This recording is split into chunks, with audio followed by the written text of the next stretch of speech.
Guys, a quick, well, I always say it's quick, but it's always a little longer than I hope. Just a quick talk on where we are on project 2. You've handed in task 5 for review, and we're moving on to task 6. You may have gotten a notice that I pushed task 6 to the next, we have a different due date. So it's going to be Friday instead of Thursday. Okay, so you have an extra day there. We're just trying to play catch up for some of the lost weeks, so something to think about.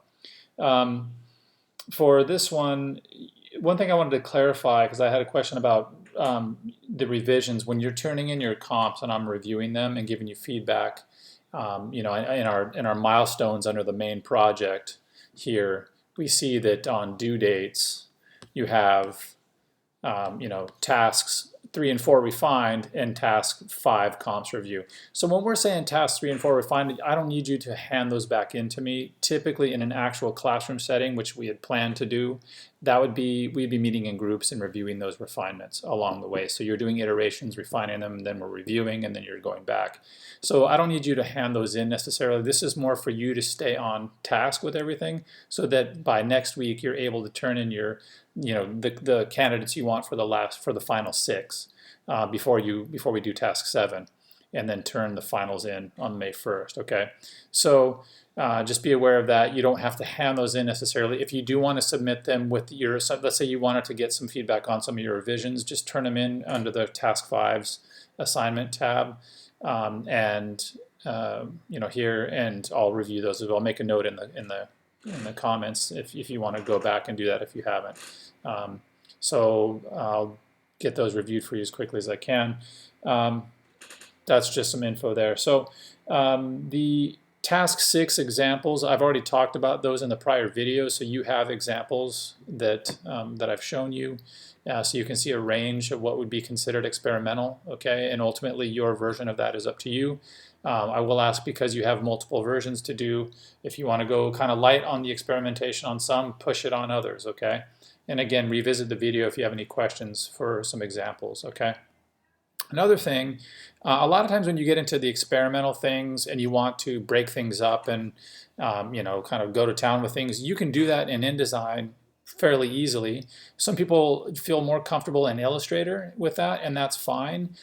This is done in Illustrator here, and you could technically do the whole layout in Illustrator and it would be fine, okay? You see here that we're missing the address, like the store name and the address, and then the list of subjects. Let's say I want to put those in this zone here or in this zone or something, but I wanted to work in Illustrator to get just a basic, raw element together that I like as a foundation, okay? You would just save your file, and then when you're in InDesign, let's say you want to put the rest of your text in InDesign, or you want to keep everything in your InDesign document. You would just simply go to File, Place, which is Command D in InDesign, or Control D, and you're going to go to your file. Here's my file, my AI file. You can save it as an AI file or as an Illustrator EPS file, and just hit open. Now this file was a ½ inch smaller, this original Illustrator file. So when it comes in, it will be smaller. So you can see here it is. I just click on the screen and it places it there.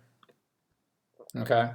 I'm not worried about it being a little smaller because since it's a vector file, I'm just going to hold, shift and drag this to the size of my final deal here. Actually, I got to click this whole thing.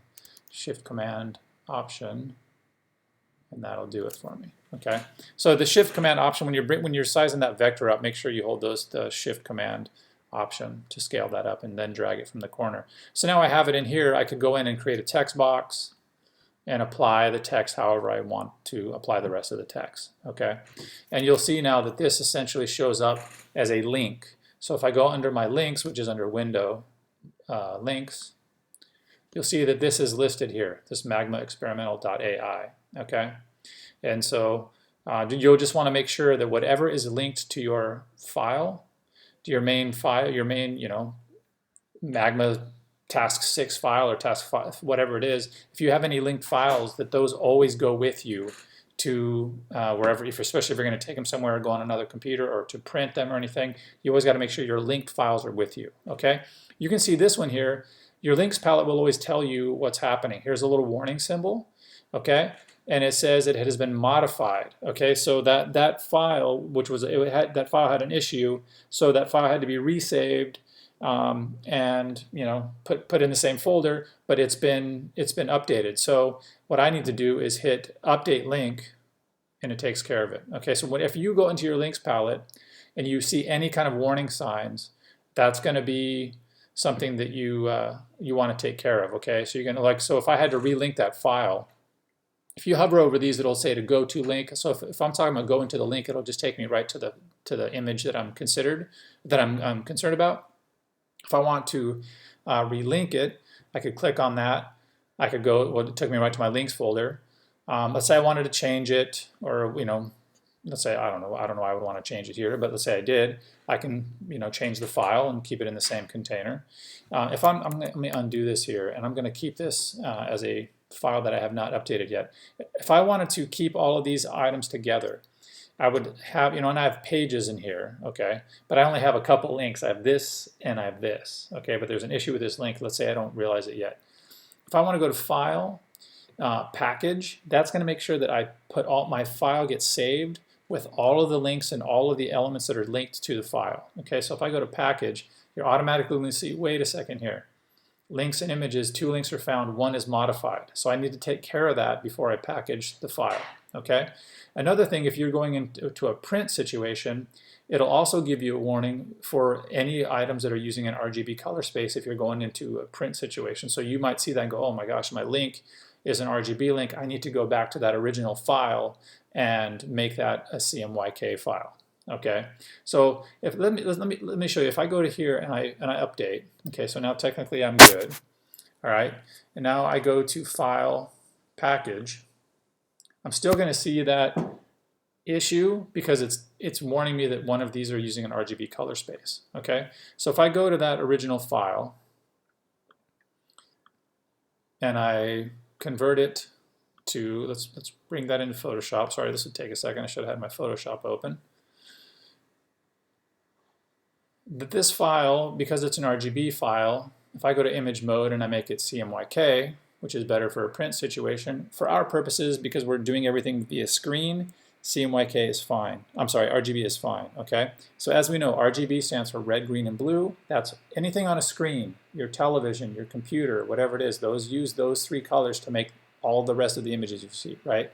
That's a screen-based color situation where light is emitting from a source, like on this computer screen here. CMYK is a print situation where you're using cyan, magenta, yellow, and black to create a full color image, or however many colors there are in the image or graphic. So if I go to Save now, and I close out of there, okay, I'm actually going to close out of Photoshop. Now I go into here and I see, okay, now this has been modified because I just changed that file, so I'm going to update it. All right, I'm going to hit Save on my file. Now when I go to File, Package, I have no issues, no warnings, because I don't have any RGB spaces and my links are there. Okay, so now if I hit Package, it's going to ask me, okay, where do you want to save this? And do you want to copy the fonts with you? Yeah, I do. If I'm going to move to a different machine, do I want to copy linked graphics? Yes. Update graphic links in package? Sure, you can leave that. We've talked about this. IDML it allows you to work, let's say I'm going to a different computer and that computer doesn't have a recent version of InDesign. If my version is newer, I can work on this file in the lower version of InDesign with this IDML file. And a PDF, if you want to include that, that's fine. That's just maybe a reference file. And I would always include that and send that to the printer just because they would definitely have a preview, okay? And then you would hit Package and it would collect everything for you, okay, which is pretty cool. So that's importing things from Illustrator into InDesign, okay? Let me know if you have any questions on that at all, all right? Want to talk a little bit about color modes, which we just briefly touched on. And I'm going to touch a little bit on image considerations as you move. That's more for task 7, but I just want to start to get you thinking in that direction, okay? The idea, from a designer, if any of you are photographers or enjoy just shooting, shooting photos, you'll know that there's one of the wonderful side effects of real photography. And by that, I don't put any quality judgment on that. I mean just like going out and really having an intent to photograph something. Your eye looks at things in a different way, or you're more present in your environment, and so you're seeing things in really clear ways or intentional ways. And that's a really great ability to develop. Is we generally look around and there's stuff all over us, but how often do we really see and perceive things and process them and consider them deeply? Okay, so that's the cool thing about photography or anything. Looking at the lens of the world through the lens of a designer, you're always looking at things in a way that maybe some people aren't. Maybe they're not seeing in the same way because you're acutely aware as a visual artist or visual designer of your environment. Okay, like I've said before, it's just like anyone who's skateboarded. Whenever if you've ever skateboarded in your life, you can't look at a bank of smooth transition and not think about I might be 50 years old, but man, that looks skatable, right? It's the same thing. It changes the way you see the world. This is just stuff in the environment, things that can be used for graphic interpretations into an artwork. I mean, an image of rooftops can be cropped to just pure texture. Same with a wheel. Same with a cover on a street sort of cover, human hole cover. Textures from natural components or brooms or those kinds of things. There's a lot of stuff in your environment that's if you crop up close on something, which is something I highly recommend, getting your phone or your camera and just getting really uptight on something, you can all of a sudden see it in new ways. And so parts of a car become these very cool graphic, almost architectural elements instead, okay, which is pretty cool. Skip that. So here's an example. This is from the artist Ellsworth Kelly, and he was a famous painter, very minimalist painter, and he also shot a lot of photographs, and a lot of these photographs made their way into his actual artwork. And so here he was clearly interested in different values created in black and white images, and these shadow areas. They basically this is a photograph of a wall with this little element here creating the shadow depending on how the light's hitting it, and that would become a potential painting element for him. Same, look how if you think of modern art in the 50s era in particular, these very geometric shapes that would often find themselves into works. I mean, these are some source inspirations from the environment. Okay, so you can see those taken to examples of his work.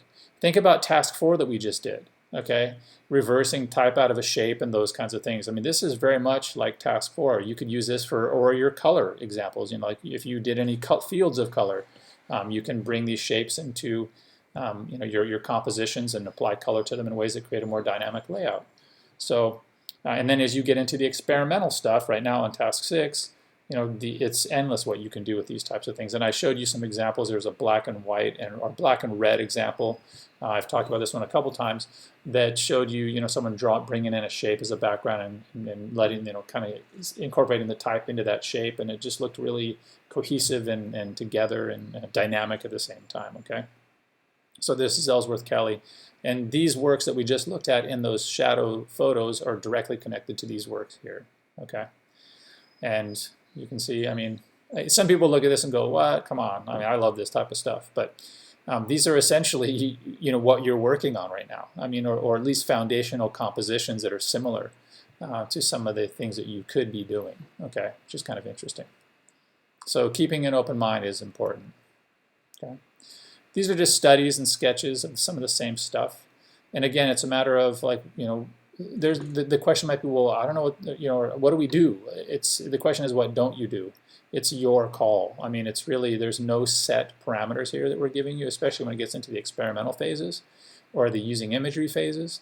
This is going to be up to you, okay, in terms of how you interpret the project, the client, the meanings of whatever it is you're trying to convey to the audience. Okay, again, similar shadow photos making their way into compositions. Okay. These are, just like, would be an example of these are some of his sketches still, but, incorporating imagery now. You could do this very simply in Illustrator by incorporating this background image and then drawing a vector shape over the top, like this black area here, using your pen tool and then filling it in, When you get into using images, these are all pretty free-form studies here, but when you get into incorporating imagery, you're going to start to think about how does it connect to magma? How does it connect to the theme of London or Manchester or design or architect, whatever it is, okay? And I'll be showing you some examples of images in another video. I want to talk quickly about color because these are situations here where you have very simple layouts, and these are all in print situations here. Okay, so they are probably going to be either a CMYK situation where you have cyan, magenta, yellow, and black being used to create the whole layouts, or you have a two-color situation where you would use black and say a Pantone or something, okay, or a gray and a Pantone. So this is an example here where, obviously if you print with fewer colors, it's a cheaper job. So if you have a budget, sometimes a two-color job is much more economical than a four-color job, okay? So you can see here, like this is this gray color that was used as an image. This is probably shot as a full-color image. Maybe it's shot as a black and white image. The image itself isn't extraordinary. It's just showing you maybe this building component here. And then it's an overlay of this other color, which is a Pantone color, a type of orangish red, or something like that. That would be a two-color job, and this would be not CMYK. They would be Pantone colors, which are called spot colors. Okay, so the difference between a spot color and a CMYK deal is a spot color is a color formula. It's made to a specific mix and then put in the printer, and this would be passed through the printer two times. One time to print this grayish color, this warm gray, and the other time to print this color. That'd be a two-color job. Okay, same with this one. Okay, which is essentially a grayscale image here. All right, and this background could either be the color of the paper, it could be a very light tint of whatever's happening here. Okay, and then you'd have this color overlay here on top of that. And some of this might even be a digital thing. Here we know this is print. This is looking like a three-color situation. Okay, where you have black and red, and then this color here. Okay. So not a four-color job, but a three-color job. Okay, all two-color jobs here: black, essentially for grayscale, plus these colors. Okay, these are all different versions of a similar publication. Okay, so those are two-color jobs using Pantone. Two-color layouts here as well: black plus green, black plus green. Remember, depending on what color you're printing on, here the background would probably be a white sheet, as would this one. Okay, so this would be a two-color job, green plus black. All right, same here, two-color job. It's primarily this sort of magenta color, and then you can see a black or a gray applied for the other component of this in the figure here. Okay, two-color job. One-color job. Nothing wrong with, like we said in the video for the color for task 5, nothing wrong with one-color graphics. They can be beautiful things and cheaper to print also. Okay, how many colors are we dealing with here? Okay, we're dealing with two colors here. This is a Pantone situation, again, magenta and black, printed on this cream stock. This is a four-color job. This is a CMYK print job. Whether this is a catalog or a magazine, whenever you have a full-color image, you're dealing with a four-color job. Okay. Sometimes you could even do what are 5 and 6 color jobs where you have CMYK used for any kind of imagery. Say this was a Target catalog or something. We'll just call it that. And let's say you wanted to bring in the Target red here. Well, that Target red is very specific, and so they want that maybe to be the exact Pantone red. So they would have a four-color job, and then they would incorporate any sort of red elements, the logo or anything, as that Pantone red. And that's a more expensive job, and they could probably afford it. Okay. Four-color image here. All right, even if minimal palette is still, whenever you have the flesh color here and the hair and everything, this is a four-color job. Okay, two colors, black plus this color on a cream paper, one color. Okay, and so sometimes you'll see here's a one-color job, okay, using black, but it's printed on different colors of paper. Sometimes you can use the paper to your advantage to, apply a minimal palette and make it look like there's more happening. You see that a lot, okay?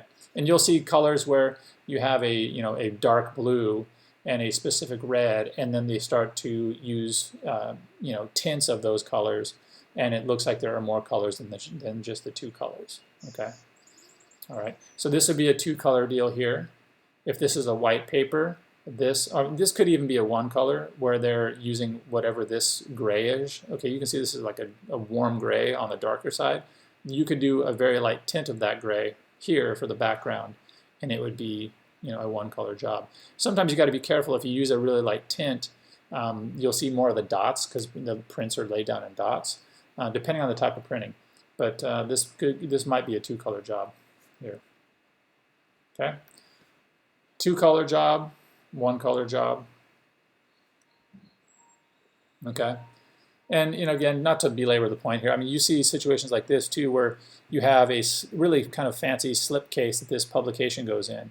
And this publication is 1 color. It's essentially black. Especially when you're dealing with multiple pages, the 1 color is a very economical choice. But they've done this slip cover, which is a separate printed piece that this goes into, as a 2-color deal, which gives the illusion of more colors and makes it, you know, dresses it up a little bit. Okay, you know, this is a screen graphic. Okay, so it's an RGB situation.